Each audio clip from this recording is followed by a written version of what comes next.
Hi, Saeed. I see you. Welcome back to F.A.C.E. Making you the presenter, my trading warrior brother.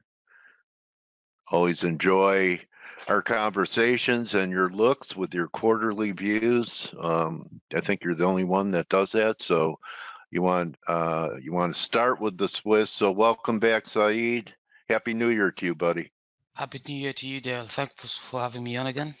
Oh, you're very welcome. Listen, I want to acknowledge last time you were on, gold was near the lows and had its initial rally, and I'll quote you, you said, I want to buy an irregular correction in gold.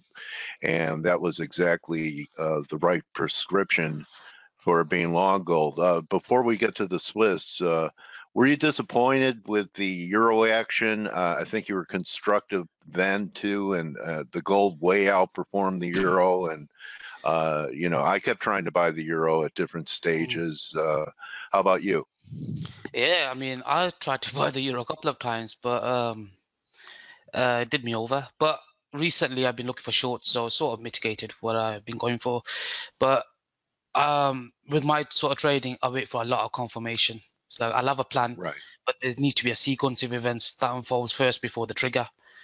So, like I think it was last week, I tried to go long here, and it went up a bit, and then it collapsed. As soon as that low broke, that was no good. So then I was looking for shorts, and I did short it last week, back into these lows into this. But I do think euro goes lower. But thing is, we got ECB coming up, and I think a turning point is coming soon. Whichever way it is, it doesn't really matter.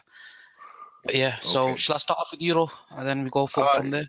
No, well, let's start off with what you wanted to talk about, because there is that correlation with what's happening in Swiss and the euro. So let's talk about U.S. dollar Swiss, like you Dollar originally Swiss. planned. You planned the US dollar Swiss? Okay. Yes, isn't that what you had up first? Oh, I just had a random chart up. But okay, yeah, let's do dollar Swiss. So dollar Swiss, we're looking at this level here. So I initially was looking for shorts, but there was no breakdown. So last week I tried to short dollar Swiss. Where is it gone? Here. I tried to short dollar Swiss here, and it took me out. So at that point, I'm thinking, okay, if dollar Swiss is pushing up, and at the same time dollar was pushing up as well, it gave me my green light to short euro. So that was a little day trade. But macro view, if I'm looking at dollar Swiss, I still think it goes lower, but I think first we wipe out these highs here. And the way it's looking to me, I think we pop into this level here. And for me, it's going to be a make or break from here. So I think one more run higher.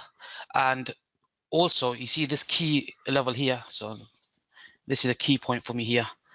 So if you look, and these are your quarterly pivots or daily pivots. The dark lines are. Oh no, they're just basically they're just basic SR. I mean, basic SR at the moment. I mean, new year, so new quarterly candle. Still got a bit of time to go before I start looking for longer, strong swing ideas. But the fact that we've closed above this black level here, you can see previously when they found resistance, they sold off. I would have wanted to hold below here and make a lower high. It didn't. It's got back above there, which tells me as long as we're above this black line here, it's got to be bullish. So where would be the target? One thing being bullish, but where would be the target? And we got clear targets here into this gray box here, where the move initiated from. So I'm bullish dollar Swiss. At that point, I'll see what happens. We'll see what euro is at. We'll see what dollar is at. But yeah, it's gonna be a turning point. Yeah. A lot of people have some pretty lofty dollar levels for where the dollar could go. Could it be that the Swiss giving fairly new buy signals to you and the euro giving fairly new sell signals to you could be the beginning of a trending move that might have in euro 400 or 500 pips to the downside? A lot of people have a line in the sand in euro around 1320. That would change the picture for them closes under there. Do you think that's a possibility, that we're just going to blow off in the dollar again? Because I certainly have spent time trying to top pick it. To be honest with you, I mean, I think it's hard to choose a solid direction while we're within this range, the top green lines. Until we make a clean breakout either way, we're still range bound. So we got to play both sides. So Yeah. So now Okay, so you would need closes back under that green line. Looks like around 1220 or something like that to give you a. Okay. Not necessarily closes, but a clean breakaway from it. So, for example, here we had a close here, but that was a fake false breakout. Yeah. So at that point, when this happened, this sort of put me off longs. So that means we're just playing down to the other side of the range. So when this broke, the key target was the midpoint of this range, which is the black line. Now that we've broken below the black line, where's the next liquidity going to be resting? It's going to be this low here and working towards this low here. So I'm targeting here short term, but I think we probably take out these. And with ECB coming out, usually if you're going to have a massive reversal, it's going to be liquidate everybody, get everybody convinced that we're going one way, and we can even draw a trend line here. So do you hold positions into a big red event like that, the ECB, or will you be flat going into that day? Unless you like got a massive stop loss, there's no point. I mean, take into account the slippage you could take, and stuff like that. There's no point. Just because checking, I figured, but just go ahead. If it's going to be a big trending move, there's always going to be next opportunity. You'd rather let market tell you, okay, we've confirmed a top or a bottom, and then step in. Personally, I don't trade. I mean, who knows what happens really at these events? Market does whatever he wants. But yeah. Exactly. So the way I'm looking at it is, okay, I'm looking at this right now and I'm thinking, okay, everybody's probably going to be shorting this, which is fine. Short term, go down. So at which point would I get bullish this pair? Well, we're at a key level, this black line here, which is the midpoint between the two green lines. So ideal scenario would be play this lower into there. Now, if it gets back above the mid-range, that would be a fake out of a trend line as well. At that point, however low it goes, it doesn't matter whether it comes into here or whatever, I've got to ask myself, at which point am I confident on that idea? So however low it wants to go, once it does this, fake out, even a daily close, get everybody in. But if it gets back above here, then and only then will I start getting bullish again.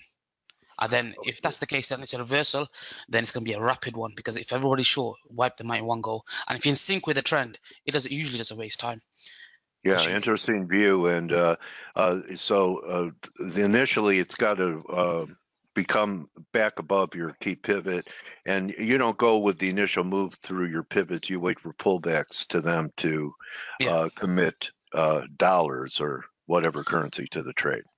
Yep. Now, what also gives me confidence with this idea is, okay, if I'm in the euro, what's the euro doing on its own? Maybe that's not enough. So I look at the crosses as well. So Euro if pound. I look at, not exactly euro pound in this situation, because euro pound's really weak, but euro Aussie and euro New Zealand. Okay. So if I just look at a macro view of this, right, on a monthly, right, I remember speaking about euro Aussie previously, so what I'm looking at is a key level, this black level there. Now we can see it's important. Why? Because we can see the reaction there. I mean, this reaction at 2,000, a couple of thousand, however much it was, a couple of thousand pips. Reaction there, there. So it's come down here, and the fact is it's holding above that. That's important to me. So, this pen tool is annoying me. 1 second. Sure. Yeah. So on the weekly, if you look at the weekly, we've come down and we've taken out this low here, and we're making a higher low. So now whatever pullback, as long as this low holds, is bullish for me. So now that it's coming to key support, I think that if euro's gonna rip, a low is coming in soon. Now there's two things that could happen. Either commodity currencies really weaken, which push it up. But I've seen, like, in risk-off events where euro holds quite well and the commodity currencies just get thrashed.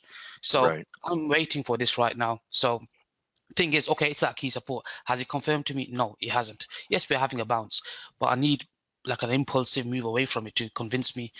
For example, here, when it came to a key level around here, it consolidated, then broke out. When it breaks out of the range it forms, that tells me, okay, now the low is in, I can play it to the upside. So it either makes an impulsive move from here and then I get in, or it probably, if it breaks this gray box, it's probably going to fill all this in. But my main line in the sand is as long as this low holds. I really want to see that hold. But it's showing to me bullishness. And looking at the weekly, I mean, it is looking quite bullish. Another pair is Euro New Zealand. So if I look at Euro New Zealand, similar scenario, okay? And on the weekly, you can see that it's starting to turn. So we've got this key SR level here. So if I get rid of this one for a second, look at the range we're stuck within. We're stuck within this range here. All it's really done is take out one side of the range, get back within it, take out the other side of the range, get back within it. Okay, so this is still range bound. Now looking at this, this will be my confirmation. So for example, if this was a 5-minute chart, I'd be long with a stop loss there, playing it to the top of the range. Now we can use that and say, okay, I've got a macro bias now. So if we look, so I'm looking for some sort of low to form probably after ECB, because I don't want to take no risk ahead of that for long-term trades. But I'm looking for I'm looking for bullish moves on Euro New Zealand. I really do think as long as we can stay above this black level, and the fact that it respected it so perfectly and closed within last week's range, that alone is a bullish sign. So if that's the case, the next target is going to be here short term, and then there, as long as we stay above here. So you can day trade it towards there, or once you can establish a swing position. Excellent to keep adding on to there. All right. Well, speaking of central banks, I believe we have BOJ this week, or was it last week? Wondering what your view is. I know you're a U.S. dollar yen trader. You still have a bearish bias, and I wanted to ask you the flash crash we had before New Year's, where you get that huge wick. Do you just ignore the wick? I've been asking people. Do you ignore the wick in your charting? Okay. I do. I see them as anomalies. All right. I see them as anomalies, and then price goes back and continues its regular trading. I was fortunate to be on board most of this, but yeah, I'm very bearish dollar yen. I'm going to get to that right now because there's better plays than dollar yen. I believe Aussie yen and New Zealand yen, and I personally think New Zealand yen is going to be the play. So I'm gonna talk about the yields as well. So if we look at New Zealand yen and Aussie yen, let's compare them two together. Both of them. Sometimes it's better to play the crosses rather than the actual dollar yen. But if we look at this right now, I mean, the thing that sticks out to me is this. You've got a high there. You've got a lower high there on the New Zealand yen. New Zealand yen was unable to make a higher high. But if you look at Aussie yen, it's got a high and a higher high. Now, they're both into key resistance levels. This is into here. Okay. And then this, and then the New Zealand yen, okay, the key level I've got marked out is here. Okay. So looking at this, if I was to look at this on a macro view, okay, where has New Zealand yen been stuck within? So it's this low here, okay, and this high here. So it's been in a range bound environment. So ignoring this wick because it was an anomaly, okay, I'm pretending that's not there. I still think we go down. Now you can play aggressive, okay. If I was to play this aggressive, my risk will be above this high here. But more conservative play, if it's going to break out of this low range low again, how many times is going to keep tapping it before it breaks out? Remember, this play I'm thinking is something like this. For ages it was in the range, but when this takes off, it's thousands of pips. I believe that if the conservative play would be if you clean break of this low here, we're going much lower. And if I look at the ranges and how the market is actually moving with this pair, it's 1,000 pip ranges. So if I mark this out, exactly 1,000 pips there. So I'm assuming a measured move would take me to 1,000 pips there. So I'm actually, if we break that, I'm targeting there. Okay. Now, what supports this further is if I look at this chart here. If I look at the Aussie yen and the Aussie yen yields, okay, let's look at what's happened historically. Historically, right here, Aussie yen made a high and then a higher high, but the Aussie yen, the yields made a high and then a lower high, and then this told me that was a fake out. Look where it led to, massive sell-off. Again, we had the same thing happen here. If we look, where's it going? Yeah. Similar thing happened here, high and a higher high, then a lower high, sell-off. But look at it again, we're getting the same thing again while we're at key technical resistance levels. So why do I look at this? It's because I look for further confluence. Now, a lot of people are talking about Aussie yen, but I personally think New Zealand yen is going to be the big mover. And why do I think that? Is because if I look at the Aussie New Zealand, now I do believe they both will drop. If they're going to drop, they both will drop, but I'd rather be on the bigger mover. If I look at Aussie New Zealand, right, look where we're at. So we've just taken our previous month's low and we're quite strong right now on the monthly. Now, I think a lot of people are going to be shorting Aussie New Zealand. Reason why, we've got this there. Yeah, okay, they already are retest. So I took a long, but I was out at this level here, which is the weekly high and into key resistance. Now, If that's the case, I've got a clear level for confirmation, which would be if this brown line here, the top brown line and the bottom brown line are last month's high and last month's low. Let me just confirm that. Yep. So we're within last month's range still. Okay. So if Aussie New Zealand makes a clean breakout, that's screwed over all those shorts playing the retest of the trend line, and we're getting probably a push up, which probably mean that New Zealand weakness is weaker. So yeah, and on a monthly, I mean, we're right at range low as well, at the low. So this has been range bound for what years? So just a range play back in the back up would be it. Yep. Great luck. I like the way you notice rhythms, like the ranges, 1,000 here, 1,000 there, 1,000 there. It's kind of like a market having its own rhythm and kind of a cyclical type of moves that you could look for. That takes a good eye, man. Good eye on that. I think most people focus on entries, but okay, the entries one thing. What about targets?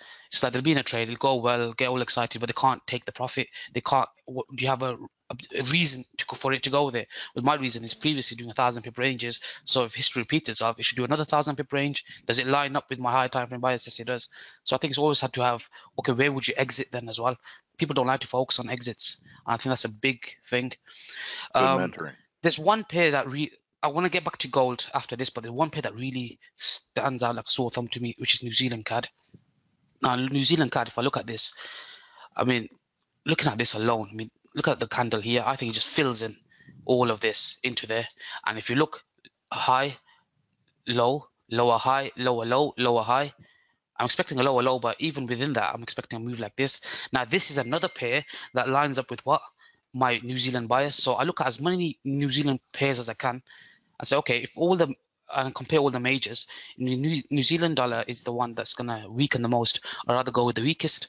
So I believe that this is going to drop hard. Now, what I'm waiting for is an entry on this now. So I've got the weekly open marked out on this, which is the green line. So if I go deeper down, I think this is a pullback, okay? And I think the CPI tonight will probably be the make or break point for it. So what I'm looking for is, I've got my range marked out, intra-week range, and usually ahead of a news event, you're gonna get this kind of squeeze, which is good. So what I'm waiting for is, okay, a clean break below this low here. So around 89.5. If we smashed below here, we're back into the week's range. We're below the weekly open. Then I think the high of the week is set. And then I'm expecting a trending move down, at least to fill this in, at least back into here. That was a gap?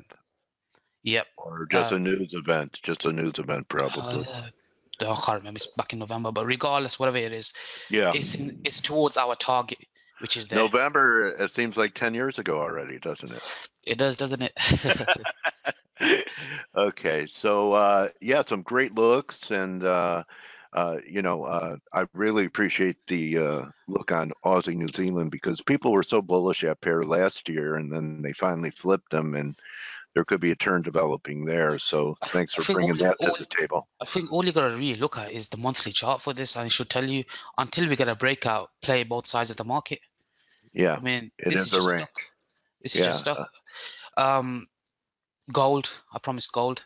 So I'm gonna do a macro top down on gold. If I look at gold, right, I'm looking at this chart, and what I've done is with this is I've marked out a range from this low here all the way up here. Okay, look where we've come off here, mid-range. So we've held the midpoint.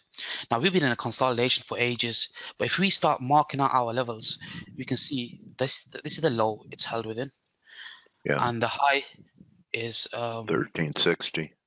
We'll just call it around here. Yeah. Okay, so we're still stuck within the range. Again, all it is a range play. And macro view, as long as it holds above this level, it's bullish. Anything towards that, that's a good buying. A clean break below it, then obviously we're going lower. So it's obvious where it wants to go, which is here. That's on a monthly basis. And then a clean breakout, then there.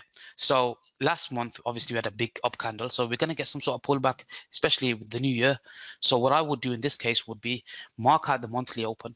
So what I'll do is I'll go to another chart for this. It's the short-term time frame chart, which is here. Now this is a key make or break point for me. So I'll mark out the monthly open.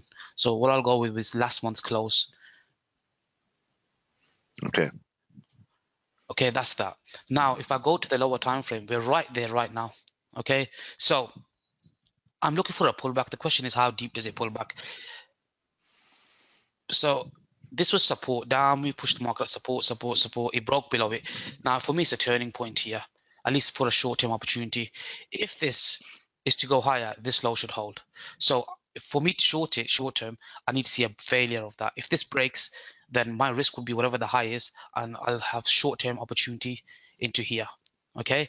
Now, if it did something like this with the pen tool helps. If it did something like this, and that tells me that this was just a deviation, okay, and a run of these lows, then at that point I'll wait for bullish price action here. If it was finding support previously here, I'm expecting it to do support again, and then continue my bias, okay, much higher prices, and then going on to the shorter time frame chart.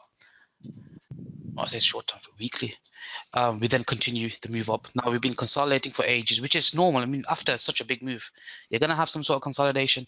So I'm then expecting a push up. So I like the fact that we've taken out last week's low, but we need that confirmation, which would come in the form which I just explained. At that point, I don't think it'll waste time ripping higher, taking out these highs, and ultimately around here, which we explained on the monthly chart.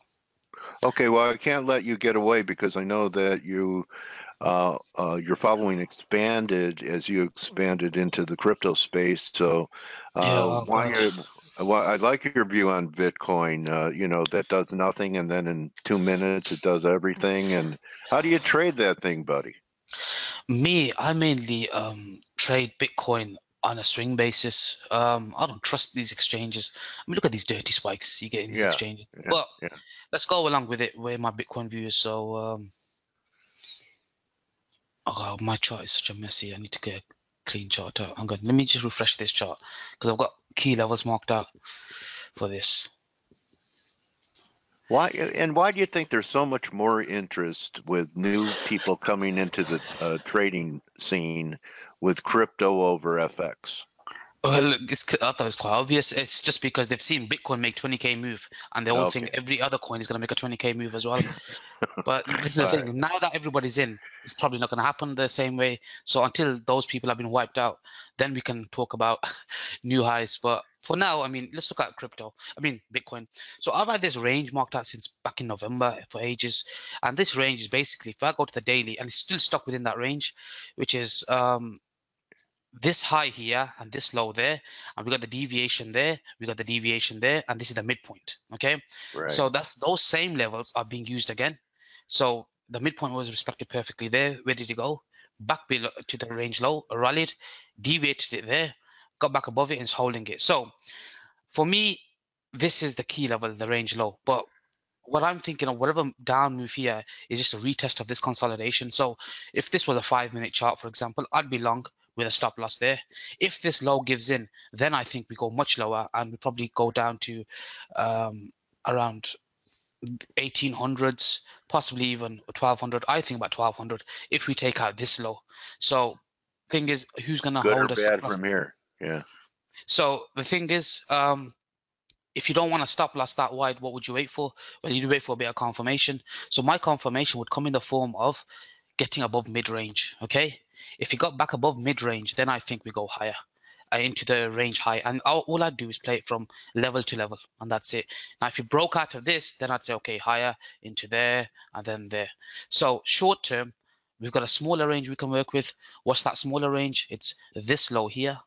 Okay, and I'll just mark out this, which is last week's low. Now what I would like to see is if we can get above here, if we can get above here ideally. Okay, this is still range bound. So if you broke this black line cleanly, I'd play it short term towards here. So I need to wait for a clean break before I even enter. So a clean break of this retest, I'll go short there. If it breaks above this black line, top black line, I think we push up into this level here, and then clean break of that, play to that level. Just trade the levels. Yeah, level to level until it breaks out, and that's all we can really do in a range-bound environment. Right. So Saeed, the best way for people to follow you, I know your Twitter handle at Trader1SZ. Anywhere else you would suggest? I think you do have a website. Now would be a good time to show it if you'd like. I have a website, yeah, but Twitter. You call me my Twitter. That's if you want to contact me. I probably ignore most people. I mean, crypto's doing my head in lately, but yeah. Okay. But I think you know what's funny, right? I use that as a sentiment, really. I know I know it's gonna sound weird, but the sentiment's weird on that because it's so emotional. People have put so much money in this, and they've been chasing it. You compare the mentality of someone on crypto, compare that mentality to someone on FX. The questions you get asked is completely different. And a lot of people that are coming into crypto, they've seen what the news is saying, thousands of percent gains, this, that, the other. Yeah. And I think it's just manipulation to get people in. Yes, it is. And a lot of them, they say they're trading, I mean investing, but they're not really, because you're looking at a chart every couple of times a day.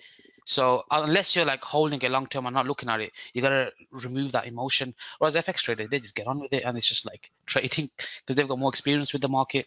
So yeah. So you really need a lot of patience to work with those people. You do. Do you have it? Do you have it? I've got no patience with them. Instant block. That's it. All right, buddy. Well, I tell you what, Saeed, some great views. I have some ideas. You got to fight our community. Mission accomplished, my trading warrior brother. Thank you very much. Thank you for having me. You did it again. You know, you never disappoint, and it's always eye-opening for me for some of the things that you're looking at. And I have some biases after this interview. So thanks again, Saeed, for being with us. And yeah, I hope 2019 is your best year ever in all ways, not just monetarily, but in all ways. Thank you very much, Dale. Thank you for having me on. All right, buddy. Everyone, Saeed Zaman, you could follow him at Trader1SC. That's a wrap for today's session. Good hunting the rest of the day. All the guys that are members chat, go join them. See you tomorrow. And remember, don't just count your pips, count your blessings. You're very welcome, Tom. And we'll see everyone tomorrow. Adios. Thanks again, Saeed.